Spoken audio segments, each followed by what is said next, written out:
सुबह की ठंडी हवा धीरे धीरे गांव के कच्चे रास्तों से गुजर रही थी। सूरज अभी पूरी तरह निकला नहीं था, लेकिन नंदिनी की आंखें खुल चुकी थी। उसने आंगन में रखा मिट्टी का चूल्हा साफ किया और खाली बर्तन देखती रह गई। घर में बस थोड़ा सा आटा बचा था, न सब्जी, न दाल, न कोई सहारा। उसकी सास खांसते हुए बाहर आई। बहू, आज खाने में क्या बनेगा? नंदिनी हल्का सा मुस्कुराई, कुछ कर लूंगी माँ जी। लेकिन अंदर से वो टूट रही थी। उसका पति अर्जुन, जो शहर की फैक्ट्री में काम करता था, 6 महीने पहले काम छूटने के बाद घर लौट आया था।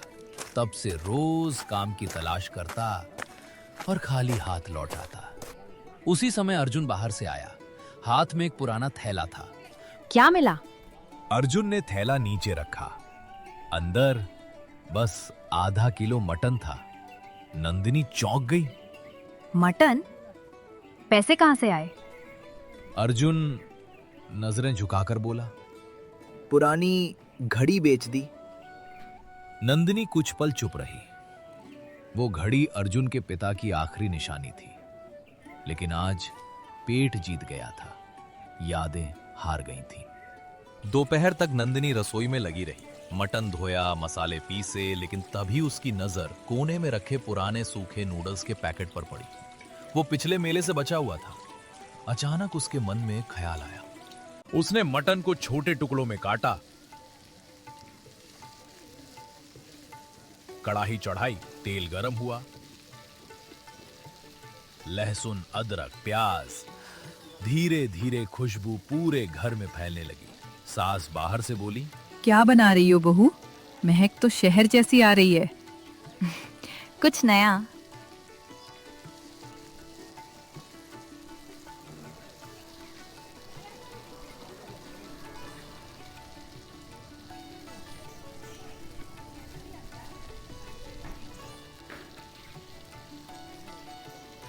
थोड़ी देर बाद उसने नूडल्स उबाले।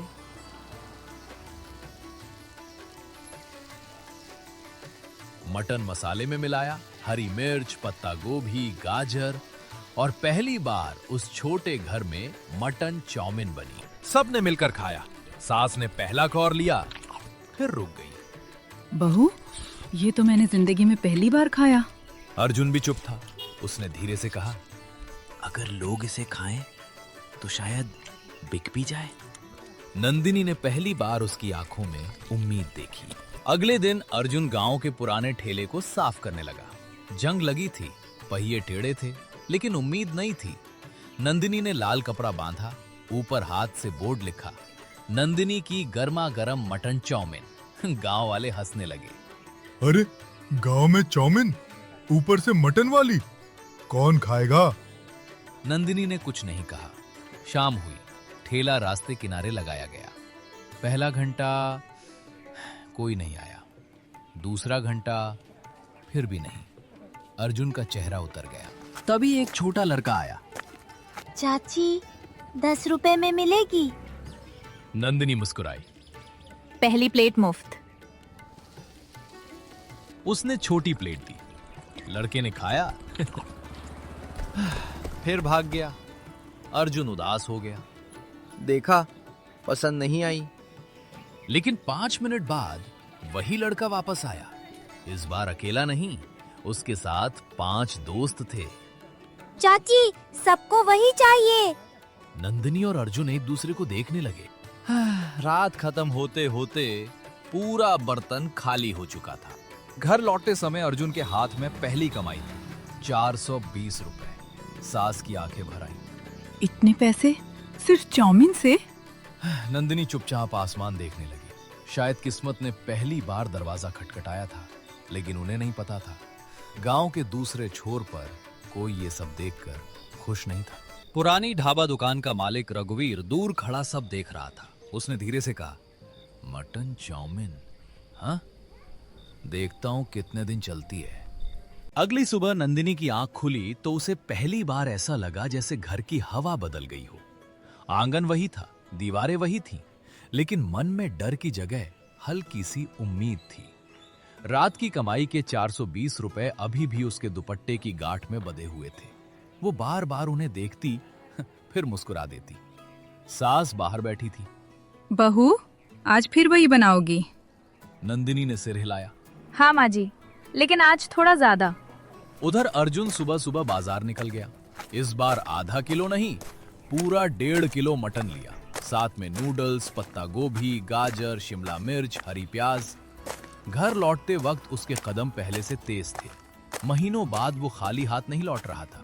शाम को ठेला पहले से जल्दी लग गया। आज बोर्ड थोड़ा साफ किया गया था। लाल कपड़े के ऊपर सफेद रंग से लिखा था, नंदिनी स्पेशल मटन चाउमीन। सूरज ढलने लगा और तभी कल वाला लड़का फिर आ गया। चाची, आज मेरे पापा भी आए हैं। उसके पीछे उसका पिता खड़ा था। बेटा, कल से बस तुम्हारी ही चाउमीन की बात कर रहा है। नंदिनी मुस्कुराई। उसने पहली प्लेट बनाई। कड़ाही में तेज आंच, सब्जियां उछली, नूडल्स घूमे, मटन की खुशबू उठी। लोग रुकने लगे। कुछ ही देर में ठेले के सामने लाइन लग गई। अर्जुन पैसे संभाल रहा था, नंदिनी हाथ चला रही थी, सास प्लेट दे रही थी। पहली बार पूरा परिवार साथ काम कर रहा था। लेकिन उसी समय गांव के पुराने ढाबे में रघुवीर बैठा था। उसकी दुकान कभी बहुत चलती थी, लेकिन अब आधे ग्राहक भी नहीं आते थे। उसके नौकर ने कहा, मालिक, लोग उस नए ठेले पर जा रहे हैं। एक चाउमीन वाली मेरी दुकान बंद करेगी? उसने खिड़की से बाहर देखा। दूर ठेले के सामने भीड़ थी। उसकी आंखें सिकुड़ गईं। तीसरे दिन नंदिनी के ठेले पर और भी ज्यादा भीड़ थी। कुछ लोग दूसरे गांव से भी आने लगे। एक आदमी बोला, भाभी, ऐसी मटन चाउमीन शहर में भी नहीं मिली। कल घर वालों को भी लाऊंगा। नंदिनी के चेहरे पर थकान थी, लेकिन आंखों में चमक भी। रात तक उन्होंने 1200 रुपए कमाए। घर लौटते समय अर्जुन बोला, नंदिनी, अगर ऐसे ही चला तो नया ठेला ले लेंगे। नंदिनी कुछ नहीं बोली, बस मुस्कुराई। उसे सपने देखने की आदत नहीं थी, क्योंकि सपने अक्सर टूट जाते थे।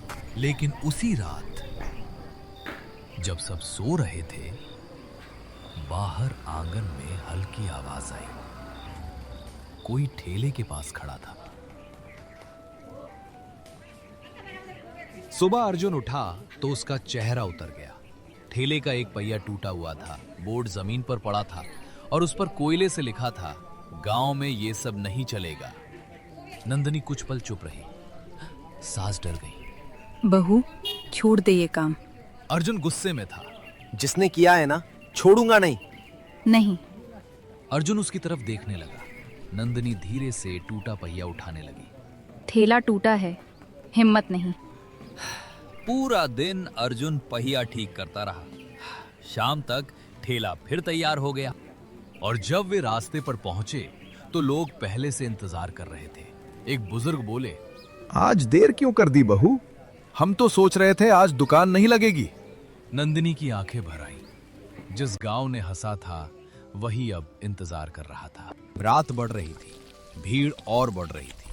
तभी दूर से रघुवीर आया। धीरे धीरे चलते हुए ठेले तक पहुंचा। सब लोग चुप हो गए। उसने प्लेट उठाई, मटन चाउमीन खाई। कुछ सेकंड कुछ नहीं बोला, फिर प्लेट नीचे रख दी और मुस्कुराया। लेकिन वो मुस्कान अच्छी नहीं थी। स्वाद अच्छा है, लेकिन खेल अभी शुरू हुआ है। वो चला गया। अर्जुन समझ गया, ये बात यही खत्म नहीं होगी। और सच भी यही था। अगली शाम नंदिनी और अर्जुन जब ठेला लेकर सड़क किनारे पहुंचे तो दोनों कुछ पल वहीं रुक गए। सामने, ठीक उनके ठेले के सामने, रंग बिरंगी लाइटों से सजा बड़ा सा बोर्ड लगा था, रघुवीर ढाबा स्पेशल मटन चाउमीन। बड़ा तवा, नई कड़ाही, 4 आदमी काम पर और भीड़ भी। अर्जुन के चेहरे का रंग उतर गया। ये तो हमारी ही चीज बेच रहा है। नंदिनी चुप रही। उसने धीरे से अपना ठेला लगाया। पुराना पहिया, छोटा चूल्हा, एक कड़ाही, बस इतना ही था उनके पास। लेकिन आज पहली बार उसे अपना ठेला छोटा लग रहा था। शाम ढली, लोग आने लगे। कुछ लोग नंदिनी के पास रुके, लेकिन कई लोग रघुवीर की नई दुकान पर चले गए। वहां जोर जोर से आवाज लग रही थी, गर्मा गर्म मटन चाउमीन, एक खरीदो एक मुफ्त। अर्जुन बेचैन हो गया। हम क्या करेंगे? जो हमेशा किया, खाना अच्छा बनाएंगे। धीरे धीरे कुछ पुराने ग्राहक आए। वही लड़का जो सबसे पहले आया था। चाची मुझे वही वाली चाहिए। उसके पीछे उसका पिता भी था। फिर 2 मजदूर आए, फिर स्कूल के मास्टर जी। लेकिन भीड़ पहले जैसी नहीं थी। रात खत्म हुई, कमाई हुई सिर्फ 510 रुपए। घर लौटते वक्त कोई कुछ नहीं बोला। पहली बार जीत छोटी लग रही थी। अगले दिन नंदिनी सुबह से रसोई में बैठी थी। उसने मटन देखा, नूडल्स देखे, फिर खिड़की से बाहर देखने लगी। सास पास आई। बहू, क्या हुआ? अगर सब उधर चले गए तो? स्वाद की नकल हो सकती है, हाथों की नहीं। ये बात उसके मन में रह गई। उस दिन नंदिनी ने कुछ नया किया।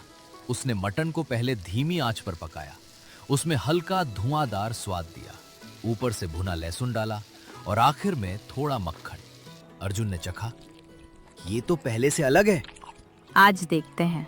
शाम को ठेला लगा। उधर रघुवीर की दुकान पहले से ज्यादा सज चुकी थी, लेकिन आज हवा बदलने वाली थी। पहला ग्राहक आया, फिर दूसरा, फिर तीसरा। एक आदमी ने खाते ही कहा, अरे आज तो स्वाद और अच्छा है। भाई उधर जैसी नहीं, इसमें कुछ अलग है। धीरे धीरे लोग वापस आने लगे। लाइन फिर बनने लगी। रघुवीर दूर से देख रहा था। उसके चेहरे पर गुस्सा साफ दिख रहा था। रात के बीच अचानक आसमान बदल गया। तेज हवा चली, फिर बारिश शुरू हो गई। लोग भागने लगे। रघुवीर की दुकान पर लगी लाइटें बुझ गईं। कई लोग छत के नीचे चले गए। नंदिनी जल्दी जल्दी सामान समेटने लगी।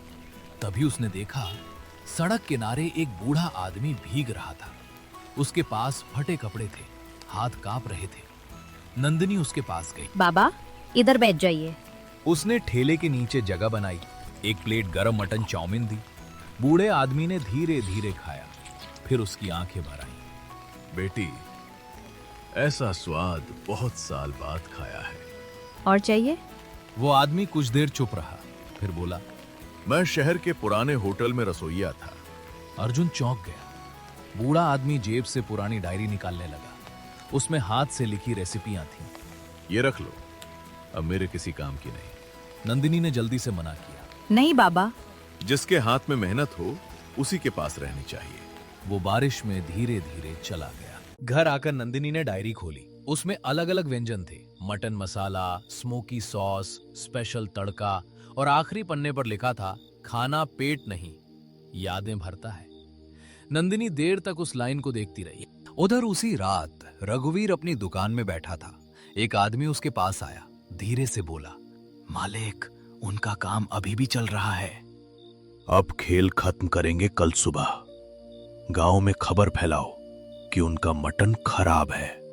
आदमी मुस्कुरा दिया, लेकिन उसे नहीं पता था कल जो होने वाला था वो सब बदल देगा। सुबह का समय था। नंदिनी आंगन में सब्जियां काट रही थी। अर्जुन ठेले का पहिया देख रहा था। तभी घर के सामने धूल उड़ाती हुई एक बड़ी गाड़ी आकर रुकी। पूरा मोहल्ला देखने लगा। दरवाजा खुला, एक आदमी बाहर उतरा। उसके साथ 2 लोग और थे।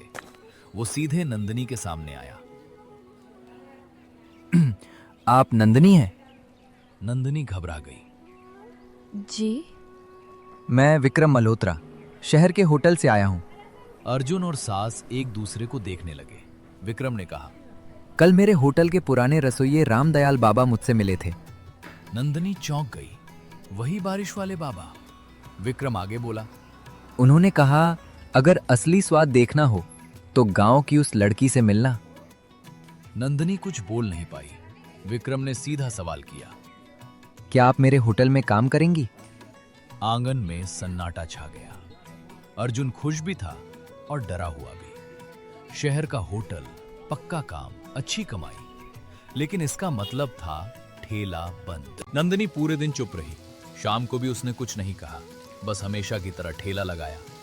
उधर गांव में अफवाह फैल चुकी थी। उनका मटन खराब है, मत खाना। कुछ लोग रुक गए, कुछ लौट गए। अर्जुन गुस्से में था। ये रघुवीर का काम है। नंदिनी चुपचाप कढ़ाई चलाती रही। तभी वही बड़ी गाड़ी फिर आई। इस बार सीधे ठेले के सामने रुकी। विक्रम उतरा। उसके साथ शहर के 2 शेफ भी थे। उसने कहा, आज मैं यहीं खाऊंगा। पूरा गांव देखने लगा। रघुवीर दूर खड़ा था। नंदिनी ने प्लेट बनाई। धीमी आंच पर मटन, सब्जियां, नूडल्स, मक्खन और ऊपर से वही खास मसाला। विक्रम ने पहला कौर लिया, कुछ सेकंड चुप रहा, फिर मुस्कुराया। जिस खाने में मेहनत हो उसे बदनाम नहीं किया जा सकता। कल से मेरे होटल में नंदिनी स्पेशल मटन चाउमीन बनेगी। भीड़ में फुसफुसाहट शुरू हो गई। रघुवीर का चेहरा उतर गया, लेकिन तभी नंदिनी ने धीरे से कहा, मैं होटल नहीं जाऊंगी। सब चौंक गए, अर्जुन भी। विक्रम ने पूछा, क्यों? यहीं से शुरू किया था, यहीं रहकर आगे बढ़ना है। फिर दूसरा रास्ता? नंदिनी ने कुछ नहीं कहा। अगले हफ्ते पुराना ठेला बदल चुका था। नया बड़ा ठेला आया, लाल और पीले रंग से सजाया गया। ऊपर बड़ा बोर्ड लगा, नंदिनी की मशहूर मटन चाउमीन। बगल में छोटी सी बैठने की जगह भी बन गई। सास पैसे संभालती, अर्जुन सामान लाता, नंदिनी खाना बनाती। धीरे धीरे वो ठेला छोटी दुकान बन गया।